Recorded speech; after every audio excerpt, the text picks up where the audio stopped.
The headwinds was God resisting the proud, resisting the broken. In my business, I sometimes have responded that way. I want to read a passage in James chapter 1. It says, "Count it all joy, my brothers, when you meet trials of various kinds, for you know that the testing of your faith produces steadfastness." Now imagine that.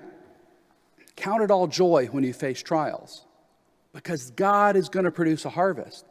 That first week at St. Matthew's house, I also had a very important phone call. A lady called up and started screaming at me at the top of her lungs about how stupid we were and how incompetent we were. And I said, "I know. And Mom, please, I've got to get back to work." And that's actually not true. She'll probably listen to this later. It wasn't my mom. She is a saint. So that call was from an angry lady who said, "I called your thrift store and they said it's going to be 3 weeks before they can get here to pick up my stuff. My mother died and she's passed away and we're cleaning out her condo and I'm trying to donate the stuff and you can't even get here for 3 weeks. What kind of incompetence is this?" I said, "I'm so sorry.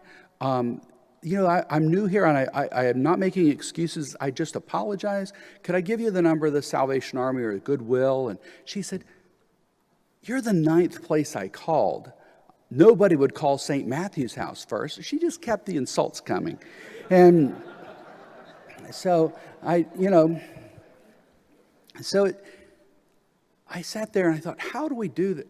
I thought, if nobody's meeting this need and I'm facing angry people, maybe the answer to the fact that we have this insignificant thrift store that's losing money this month, maybe the answer is, "Jesus, would you help me? I'm not a business guy. I'm not a marketing retail guy.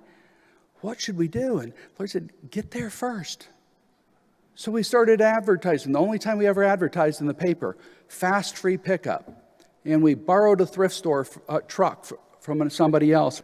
In doing that, we went from being a store that was losing money to in August, which is the slowest time of the year in Southwest Florida, to having a net profit that month of $20,000.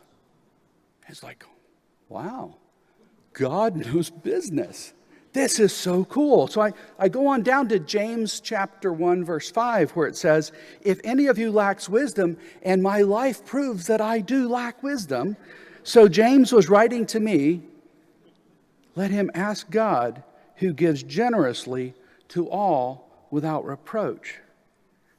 So God, when I face adversity, if I call on you, you'll give me a plan and you'll give me direction.